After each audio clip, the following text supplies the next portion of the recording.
Mais on commence d'abord avec cette information qui est tombée hier soir. 1900 pertes d'emplois annoncées chez Proximus. Alors l'opérateur n'a pas encore fait, l'entreprise n'a pas encore annoncé officiellement ces chiffres au syndicat.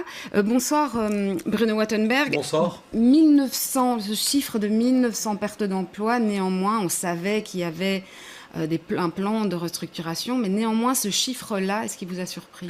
Non, c'est dur à dire, mais ce n'est pas une surprise. D'abord parce que Proximus, Belgacom Proximus a déjà énormément licencié. Entre 2010 et 2017, c'est 25% du personnel qui a dû quitter l'entreprise. Quand on compare à ce qui se passe chez nos voisins, que ce soit chez KPN en Hollande a annoncé encore en octobre 1500 licenciements. Il y a eu un bain de sang social chez SFR et Bouygues à l'époque de la libéralisation. On sait que comparativement à ces trois concurrents belges qui sont Orange, vous et Telenet, Belgacom, Proximus était surstaffé. Donc on savait qu'il y avait un programme pour prépensionner et pour licencier des travailleurs. Ce programme était en cours. Là, il y a une accélération parce que l'entreprise veut se transformer encore plus rapidement et elle veut le faire parce que ses bénéfices ont été divisés en deux depuis 2010 et qu'elle doit le faire alors qu'elle a encore des ressources financières. On n'opère pas un malade, une entreprise se restructure quand elle est en bonne santé. Alors vous dites surstaffé, on apprend en même temps qu'elle engagerait 1200 personnes d'un autre côté. C'est terrible pour les travailleurs et les syndicats d'apprendre qu'il va y avoir autant de licenciements ou autant de prépensions parce que ce n'est pas encore tranché et qu'en même temps, on a besoin de réengager d'autres profils.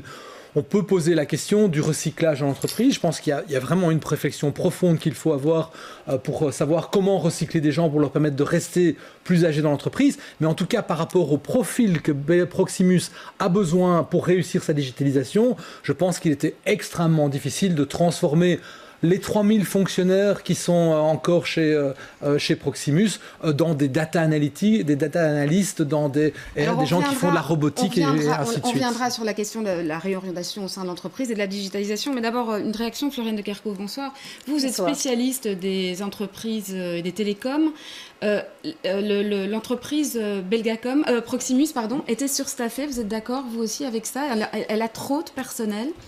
Mais je pense que ce qui est important de savoir, c'est que les opérateurs télécoms sont de plus en plus soumis à une régulation qui est très forte et à une concurrence aussi qui est extrêmement forte. Donc par exemple, au niveau de la pression régulatoire, qu'est-ce qu'on a vu au niveau européen?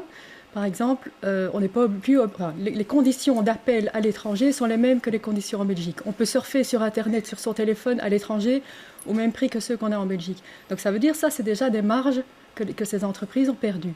À côté de ça, on voit une régulation qui est de plus en plus stricte au niveau belge et européen. Et par exemple, la réglementation pour le droit des consommateurs, pour tout ce qui est privacy, sécurité, etc. Donc les opérateurs sont soumis à cette pression croissante. Mais à côté de ça, on voit d'autres opérateurs comme les WhatsApp, comme les Facebook, qui ont une messagerie aussi avec vocale ou SMS, et qui ne sont pas soumis aux mêmes conditions, aux mêmes pressions régulatoires que les opérateurs télécoms. Donc aujourd'hui, vu cette pression, les opérateurs sont obligés de aussi revoir, de se préparer pour assurer leur santé financière, c'est ça? Pour assurer leur santé, pour assurer leur compétitivité aussi. Ouais, mais pourtant, ce que les syndicats disent, c'est qu'il y a des plans qui sont déjà en cours depuis plusieurs années, qu'on a déjà demandé beaucoup d'efforts au personnel, et là, tout d'un coup, ce chiffre de 1900 emplois, évidemment, tombe comme un coup de tonnerre.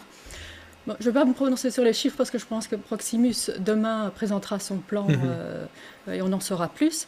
Mais ce qui est sûr, la régulation dont je parle, je veux dire ça depuis 2017 qu'on a vu les prix du roaming là, fortement diminuer. La régulation, on voit encore, c'était l'année dernière, à chaque fois des régulations nouvelles qui viennent sur le marché.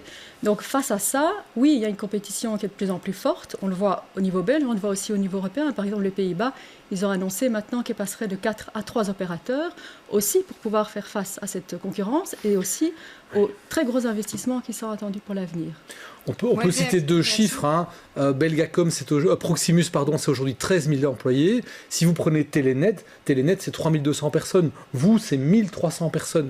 Si on fait des comparaisons, alors bien évidemment, la taille est différente. Il y a plus de métiers. On va inévitablement, Bruno Wattenberg, vers un écrémage petit à petit. Non, je pense que le métier s'est transformé. Ça veut dire que si on veut être dans le digital, pour justement concurrencer les substituts dont parlait Florian de Kerkhove, on est dans cette situation dans laquelle l'entreprise doit malheureusement se débarrasser de profils qui ne sont plus rentables aujourd'hui parce qu'ils ne correspondent pas à ce que les clients veulent au niveau du digital. C'est des termes vraiment durs, c'est très dur. Là, parce qu'on parle d'employés, quoi. Non, mes termes sont très durs, mais ils sont pesés. Si on veut éviter un scénario catastrophe dans lequel l'entreprise publique serait obligée de pouvoir dégraisser, de se faire racheter par un concurrent étranger, on a besoin que Proximus soit fit and well, donc soit en forme, gagne de l'argent. On a vu le bénéfice, si vous regardez la courbe du bénéfice de Proximus, c'est une courbe qui est descendante, et donc on a besoin que dans le digital, l'entreprise gagne, et pour cela, elle a des travailleurs en trop. Ouais, mais vous parlez de choses différentes, parce que vous parlez, Bruno Wattenberg, du digital, et vous mettez beaucoup l'accent là-dessus. Florian de Kerkhove, vous parlez, vous, d'autres éléments, notamment les questions de régulation européenne, etc. Donc ce sont Elles sont complémentaires. Des éléments différents. Ouais. Oui. Est-ce que la digitalisation joue également un rôle important ? Je pense que Proximus est en route aussi vers un mouvement de digitalisation, et on voit ça dans l'économie en général, qu'il y a un mouvement vers la digitalisation et que Proximus doit se préparer à ça. Donc ça, je pense que c'est une évidence. Et alors, j'ajouterais encore une autre chose, c'est qu'on parle de plus en plus de la 5G. Donc aujourd'hui, on est à la 4e génération des téléphones mobiles. Pour la 5e génération, il faudra investir près de 1,5 fois ce qu'on investit aujourd'hui. Donc c'est énorme, et il faut savoir qu'aujourd'hui les opérateurs télécoms mobiles les opérateurs télécoms investissent près d'un quart de leur chiffre d'affaires dans l'infrastructure, que ce soit mobile ou fixe. Donc à l'avenir, c'est aussi une des explications. Mais il faut se préparer à ces tout gros investissements qui doivent être faits. Donc pour ça, il faut aussi avoir une certaine... Alors on a parlé aussi, Bruno Wattenberg, de cette décision, ou en tout cas cette ouverture qui avait été décidée par le ministre, par l'ancien ministre... Proposée, il n'y a pas de décision. Oui, qui avait été proposée à l'arrivée d'un 4e opérateur, qui serait aussi une des explications de ce plan. Je pense que ça ne met que plus de pression sur Dominique Leroy, Madame Dominique Leroy, la CEO de Proximus, qui est dans une situation intenable. D'un côté, elle a un actionnaire privé, donc elle doit avoir des résultats financiers pour rémunérer la bourse. De l'autre côté, elle a un actionnaire public qui réclame des dividendes pour le budget fédéral. Elle doit en même temps être capable de faire de gros investissements, on en a parlé pour la 5G. Elle doit offrir un service universel et elle doit éviter le bain de sang social. Je pense que de toute façon, Proximus aurait été dans une restructuration qui se serait accélérée, et le 4e opérateur, la menace du 4e opérateur ne fait qu'accélérer ce processus. Et on peut critiquer, on peut se poser la question, est-ce qu'on a bien besoin de ce 4e opérateur, alors qu'on sait très bien que si il y a un 4e opérateur, on a vu ce qui s'est passé en France, ce sera un bain de sang social. Je pense qu'Agoria a chiffré à 6 000 travailleurs, perte d'emploi si le 4e opérateur arrive, et tout ça pour faire en sorte que ce bain de sang social arrivera finalement à ce que des opérateurs fusionnent et qu'on se retrouve quand même avec 3 opérateurs. Peut-être une réaction là-dessus. Est-ce qu'on a besoin d'un 4e opérateur, Florian de Kerkhove ? Donc il y a plusieurs questions qui se posent. Donc je confirme le point de vue de Bruno qu'effectivement la possibilité d'un 4e opérateur a surtout accéléré la décision de Proximus, mais que sans doute elle aurait prise à terme également. Par rapport au 4e opérateur proprement dit, ça n'a pas encore été décidé, donc c'est encore en discussion. Alors, est-ce qu'on en a besoin d'un ou pas ? Je dirais 2 choses. En fait, nous, ce qui pose problème, ce 4e opérateur, c'est il pourrait venir sur le marché avec des conditions discriminatoires. C'est-à-dire super light, sans beaucoup de structure. Voilà, donc par exemple, il pourrait étaler ses investissements il a des obligations de couverture sur le long terme, et en attendant, il peut utiliser le réseau des autres opérateurs. On voit en Allemagne, ça se passe, il y a aussi un 4e opérateur prévu sur le marché, mais ça ne se passe pas du tout comme ça. Les avantages sont beaucoup moindres par rapport à la Belgique. Donc ces conditions discriminatoires posent un problème, parce que ce sera une sorte de low cost du télécom à cause des conditions qui ne sont pas justes. Voilà, donc Et s'il y a un quatrième opérateur, on va pénaliser les investissements pour les 5 prochaines années. Parce que si les prix baissent, finalement, on ne va pas se retrouver avec des entreprises qui vont être capables d'investir massivement dans le digital pour développer la 5G, mais aussi toutes les solutions dont le citoyen et les entreprises ont besoin. Alors peut-être, oui, rapidement, avant d'en venir à une dernière question sur ce que peut l'État maintenant. Okay. Allez-y. Il y aura 2 impacts, je pense, principaux sur l'emploi et sur les investissements, effectivement, 5G, sur la qualité du réseau. Et on voit aujourd'hui dans d'autres pays européens, comme aux Pays-Bas ou en France, on réfléchit de plus en plus à aller retourner à 3 opérateurs alors qu'on était à 4. Donc, si je vous comprends bien, l'idée d'ouvrir ce qui est encore pour l'instant discuté ne serait pas une bonne chose. Nous, on pense que ça n'aura pas un bon impact au niveau des investissements. Alors rapidement, Bruno Wattenberg, on parle d'une entreprise publique. Que peut l'État maintenant? On a vu que Charles Michel a eu une réaction très sévère vis-à-vis de la CEO Dominique Leroy.